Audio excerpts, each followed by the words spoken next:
Hi guys. Romantic partner. Sis!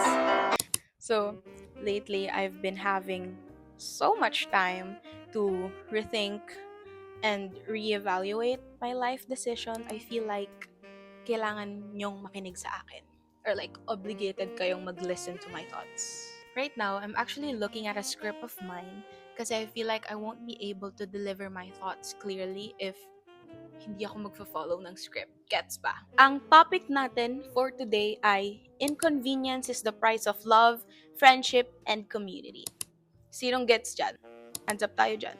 Na-realize ko lang, actually matagal ko na siyang na-realize, pero ngayon ko siya siguro na-connect sa personal life ko. That in order to love someone, may it be a friend, a family member, or a romantic partner, kailangan mong ma-inconvenience. Like, you have to go through temporary discomfort before you get the price of love, friendship, and community. Friendship breakup na hindi nag-work, malamang breakup nga eh. Nung life ko sa Angeles, parang, alam niyo yun, nag-crave ako ng familiarity, ng sense of deep connection sa mga taong ngayon ko palang nakilala. The same thing that I have with my friends here in Bataan. Which is not wrong. I mean, kasi feel ko I was in a state of talagang kailangan ko ganun. Nangangailangan talaga ako ng friend.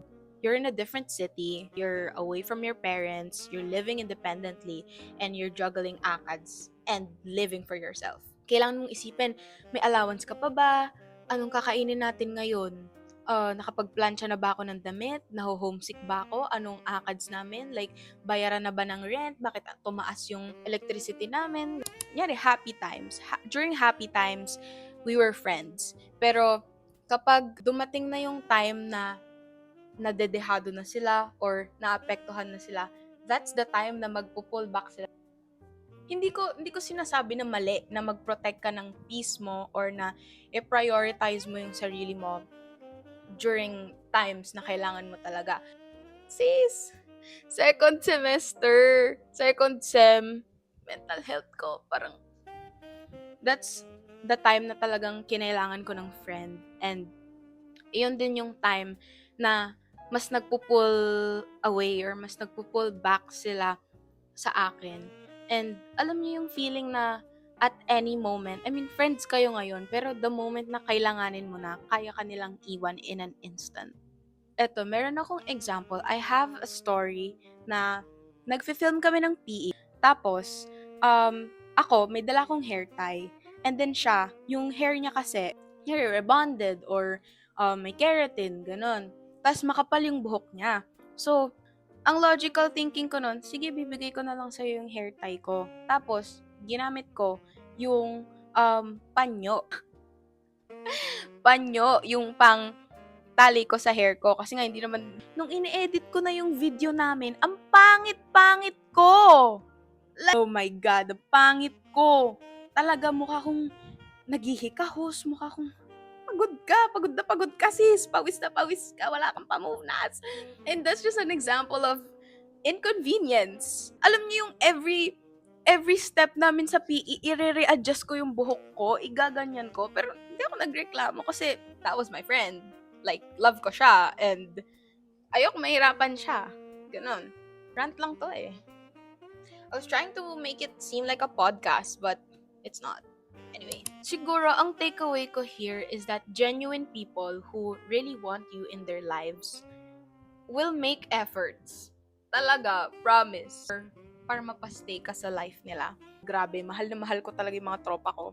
Number 1, I have a friend na sinamahan akong libutin yung buong Balanga or like 5 different school supply shop para lang makita yung specific ballpen na gusto ko. Kasi yung ballpen na yon, ginamit ko yon during DSPC. Nanalo yung article ko na yon. The best, bro! Punta na kaming Pandayan, punta kaming Betaps, punta kaming SM, punta kaming... Nakakuha ba kami ng ballpen during that time? No. Sinamahan ba nila ako? Yes. I have a friend na willing kaming ihatid ng madaling araw, like 2 a.m. because of filming, kahit na it means na 3 a.m. or later pa siya makakauwi. Lasing na kaming lahat, ihahatid nila kami. And like, saludo! Saludo ko dyan. It's like parang sobrang sakit ng puso ko na sabi ko, puntahan niyo ako Pinuntahan niya ba ako? Hindi. Sumagot ba siya sa tawag? Oo. Friends na manghihiram ng susi ng CR kahit ako yung tatae. Sinong hindi matatouch doon, guys? Like, may mga friends ako na bubulungan ko lang ng grade 12, sabihin ko lang, boy, natatay ako ay. Sige, hiramin natin susi. Katapos mo ako. I love my friend so much. Kasi nakakaiyak to. And then, nakita ko sa story niya, sabi ko, uy, balitaan mo ako pag naiyak-iyak ka na. Tapos sabi niya sa akin, hindi, ikaw mauuna umiyak. Tapos like, recognition binigay niya sa akin. And I'm so touched. Also, Micah was the first one to give me lilies. Sobrang ganda. I have someone na hahatiran ako ng Dubai pistachio strawberry from Tidel hanggang terminal because I was about to sakay na ng jeep. And that's Marjane. Grabe. Thank you, Marjane. Love you. I miss you. See, it's never too much to ask for people na gusto talagang mag-effort or na gusto kang i-keep sa buhay nila. Real! I think that the quote, protecting your peace, has become so validated and so normalized that we stop being the friend that someone needs.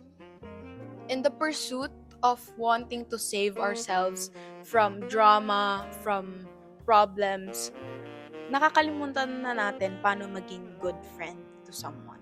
Mic drop, mic drop.